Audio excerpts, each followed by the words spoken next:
Orbiting 250 miles above, the space station provides us with the ultimate view of planet Earth. From this perspective, we ask our guests to engage with 6 questions that orbit around wonder and stories of hopefulness. For the next few minutes, this is our Wonderspace. Welcome to the 115th episode of the Wonderspace podcast, which is an expression of a family trust called Panapa. My name is Steve Cole, and since September 2020, I have asked the same 6 questions to over 100 people from around the world. People such as marine biologist Sheena Telmer, who in episode 85 talked about her work with the Save Our Seas Foundation, and also Necton, who specialise in deep sea research. We are thrilled once again to be drawing from the wonder of Ask Nature, who look to nature for inspiration to solve design problems in a regenerative way. Here is another moment to help us re-wonder. Humpback whales are underwater acrobats. But how are these 40-ton behemoths able to perform their dances and turn on a dime amidst swirling ocean currents? The key is the bumps, called tubercles, on the leading edge of their enormous flippers. Like the teeth of a comb, they rake the water they move through into many thin, smoothly flowing streams that hug the top and bottom of the flipper. Those streams quietly meld back together once the flipper has passed, minimizing the creation of turbulence that would make it harder for the whales to move and turn. That persistent envelope of smoothly flowing water is the key to humpbacks' ability to control their movements with precision at almost any angle relative to their motion or the motion of waves and currents. Applied to flipper-like human devices such as wind turbine blades or airplane wings, leading-edge bumps can improve performance by decreasing drag, increasing lift, and conserving energy, using lessons from the deep to bring human innovations into greater harmony with the rest of nature. This week on Wonderspace, we orbit with Mark Haviland, who is the founder of Conscious Careers, inspiring young people to start a career with the world in mind. Mark is also the Vice Chair of the Marine Conservation Society and advisor to Train My Generation in Kenya. With this expansive overview of Earth, I start by asking Mark, if we could do a fly past over any part of the world that is significant to you, which place, city or country would it be and why?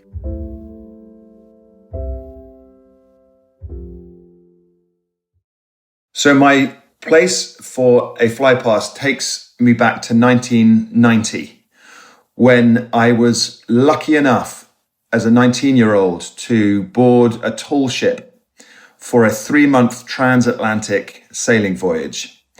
And for 3 months, we sailed the oceans, but for 2 particular weeks, we crossed the Atlantic. And at one point, crossed the equator, the crossing the line moment. And I would climb the masts right to the very top, the topgallant, about 60 foot, 70 foot up. And you would be up there looking 360 degrees around you and seeing the curvature of the earth. Nothing but sea, nothing but seascape horizon. And knowing that the nearest land was not to your left or right, but 7 or 8 kilometers below you.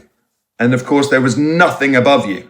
And it was the most isolating, humbling, exciting feeling I've ever had. I hope to go back and do that trip once more, because if I do, there would not be one molecule that I would see that was there 30 years ago, but it would not have changed.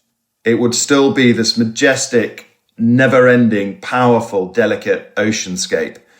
I'd love to see that again. Mark, give us a glimpse into your life story so far, with an emphasis on what you are doing currently.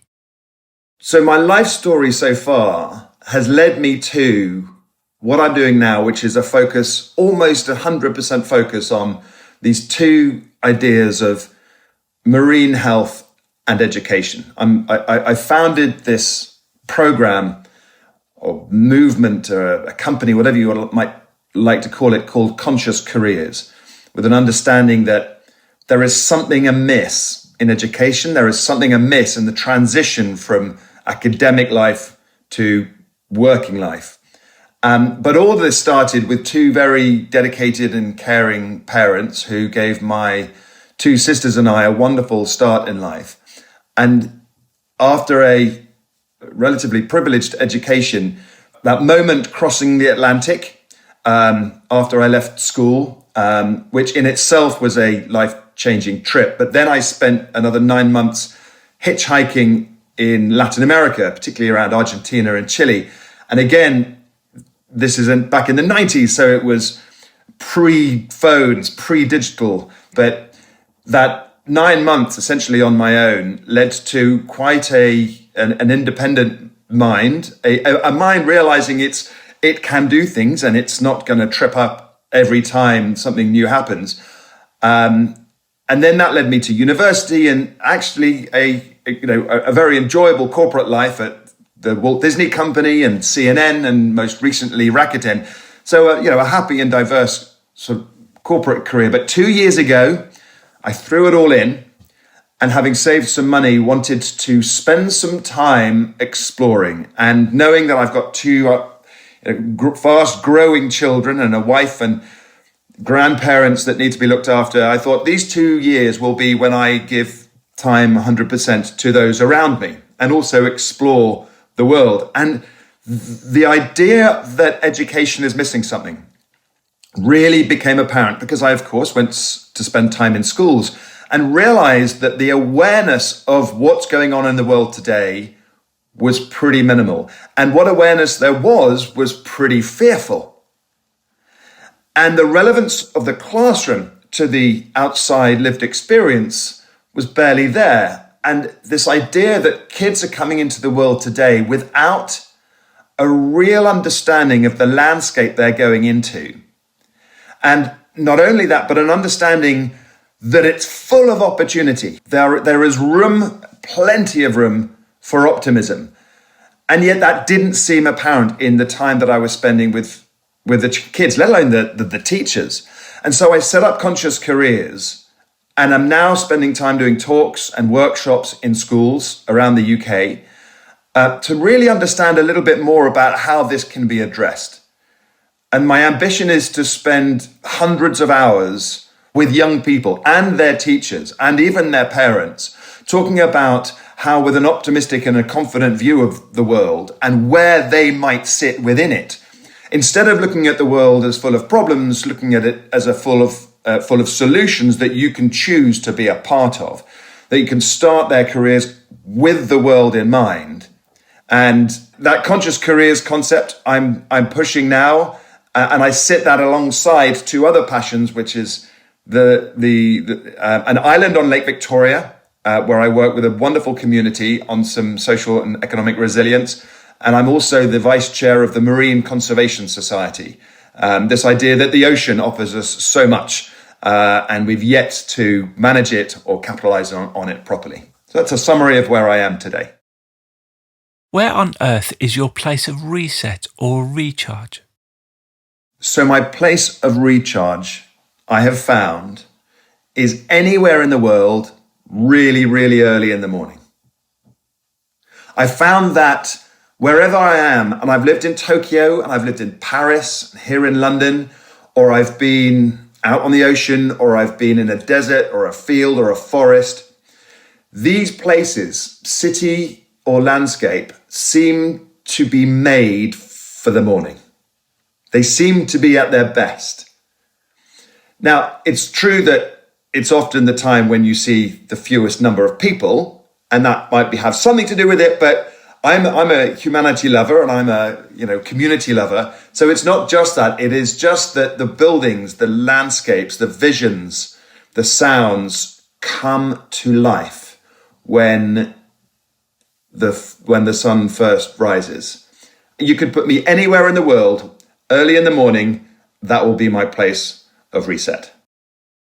What wonder of the natural world excites you the most? Well, you might not be surprised to know that the wonder that excites me the most is the open ocean. And it's partly because of my experience in my teenage years, seeing that immensely powerful yet fragile thing.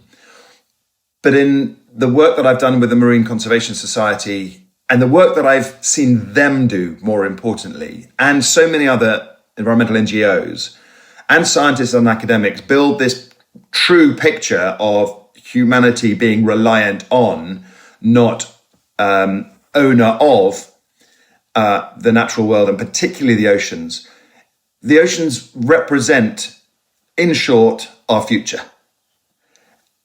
And if we help the rich biodiversity, the chemical stability of all the oceans and seas, including our rivers, then we are sure of a sustainable human society. It's just as simple as that. And not only is there the beauty and the intricacy and the extraordinary difference between above water and below water, that's just intellectually and from a childlike perspective, it's just exciting.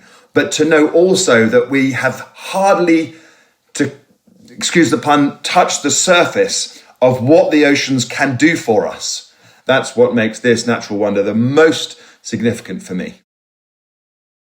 Mark, what is your story of hopefulness that's not your own, about a person, business or non-profit who are doing amazing things for the world? So my stories of hopefulness, I have two for you, if that's okay. Firstly, this wonderful woman called Liz Robinson, who runs an organization called Big Education here in the UK. And this is a multi-trust academy that is focused on the idea of re-examining how we educate our children and recreating the models, the in-classroom experiences, the curriculum, the assessment, to ensure that we are drawing out of our children the very best in them, as opposed to pouring into them what we think is useful for an economy and is easy to measure and is easy to build a system for.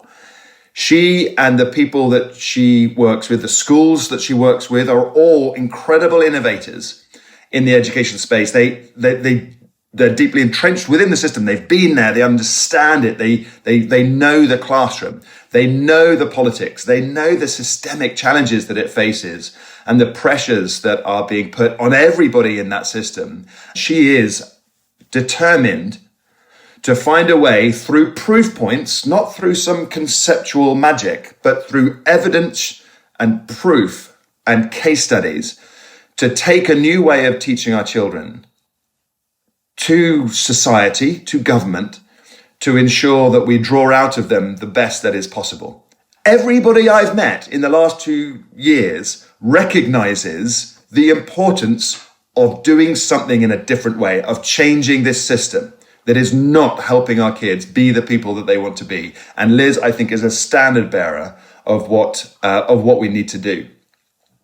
The other person that I want to mention is Vincent, who is a resident of an island called Mufangano on Lake Victoria in the Kenyan waters.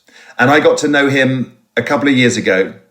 And since then, he has built up a community-based organization focused on restructuring and re-energizing the local community of 20,000 people. It's an island that's based on that needs fish, but fish in Lake Victoria are dwindling in number through environmental means, overfishing, pollution, and there are various economic and social issues on the island. But he, as a young resident, has decided to form partnerships to find ways to address female health, education, environmental well-being, power, and many other things on the island, all that need addressing. And I'm helping him in some contacts, but he is leading this initiative. And it's called Train My Generation. And it's about training his generation to ensure that their community is sustainable into the years and decades to come. Finally, as we prepare to re-enter the Earth's atmosphere, what insight, wisdom or question would you like to leave with us? So over the past 2 years, I have been inspired by so many people who've helped me on my journey with insights, with with questions that they've asked me, with support that they've given me. And it's that there are thousands of moments that I could mention that I'd want to share. But this idea of being able to see a conversation as a moment of discovery, as opposed to a moment of broadcast, I think I personally found so powerful, largely because I've realized the levels of my own ignorance. When you spend time in corporate life, you think you know everything. That's your job. Your boss expects you to know everything. But as soon as you come out of that, you realize how little you know. And so about a year ago, somebody who not only suggests this, but lives it, there isn't a conversation that they start without a deeper question than just, how are you? They want to go deeper. And of course, not every moment warrants it. But if we could ask a few more questions in every single conversation that we have, to discover a little bit more about the person that we're with, discover a little bit more about the assumptions that we've already made, and maybe adjust our opinions on something, at a very small scale, at a medium scale, and a big scale, that could have wonderful consequences on the relationships we have, the communities we live in, and the broader idea of debate and discussion that is so critical to human progress. I mean, questions are the foundations of progress, as somebody very intelligent once said. And I think if we could filter in a few more questions into our dialogue, I think we'd all be the happier for it.